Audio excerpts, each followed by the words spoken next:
Hello my boys, good morning. Today we're gonna talk about some more quality of life features that have just been revealed by GG for patch 3.26. Let's start with the big one here. So as you know, we have Orb of Horizon that allows you to change maps around. Let me demonstrate in case you're new to the game. You take a map, use the Horizon Orb, but change the map, by keeping the same tier. This you could already do for Shaper Guardian maps. As you know, this is one of the reasons why they are cheap, because you could roll them with Horizon Orbs. This would change the Conqueror, and if you have fragments for all 4 Conquerors, you can do the boss there. But now GG, what they do, you can do the same thing for the Elder Guardians here and for the Sirius Guardians. So now if you have these maps, you can do the same thing. Now because the patch is not live, it won't let me. So now we just change the map, but the Guardian remains the same. When patch 5.26 hits, you can change the Guardian. So for example, if I have here the Enslaver, you can use Orb of Horizon, and this will change it to the Eradicator, to the Constrictor, or maybe even to the Purifier. So it's easier to get different Guardians. Same here. Maybe here you have Drox, and you will apply Orb of Horizon, and it will change maybe into Baran, Veritania.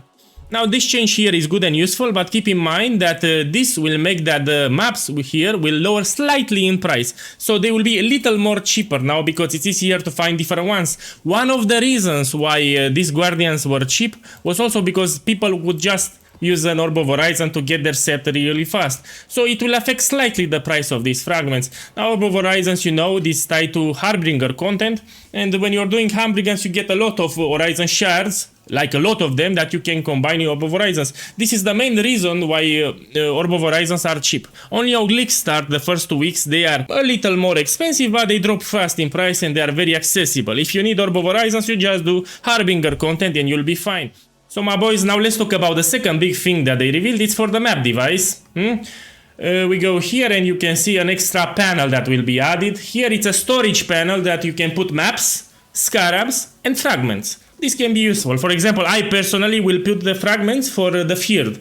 I like doing bossing a lot, especially the field, so I'll put my fragments right here. And people notice something here very interesting. So if you read the comments here, you will notice a lot of people that they say that you can see the border around the map and you click the currency. You see, you'll see comments like this. So this means that they borrowed from Path of Exile 2 more features. And in Path of Exile 2, when you're juicing your things, if the map, for example, is normal quality and you can apply an Orb of Alchemy, it will highlight it.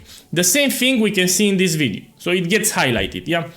So these are features that they will reveal in the future, but you can see them in advance. Just read the comments. That's all that you need to do, and you'll see all these features.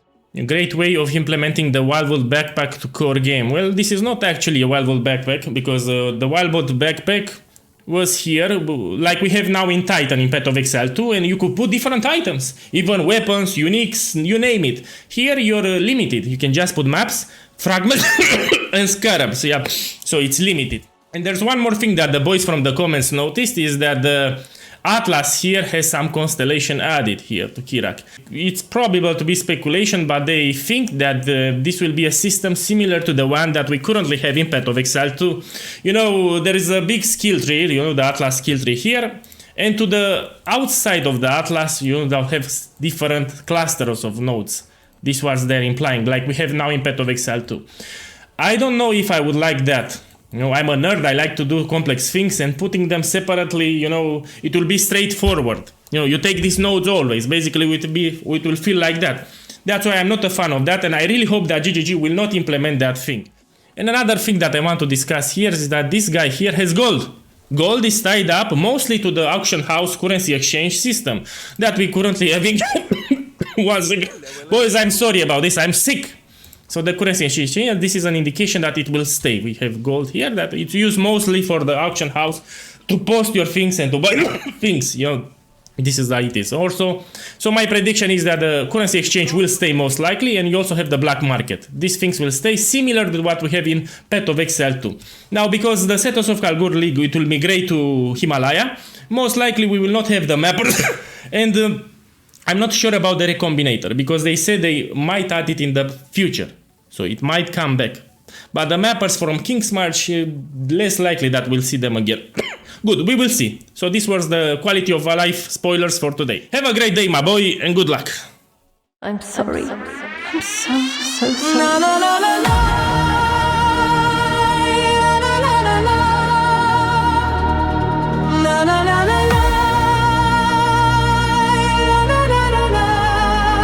How boring and small.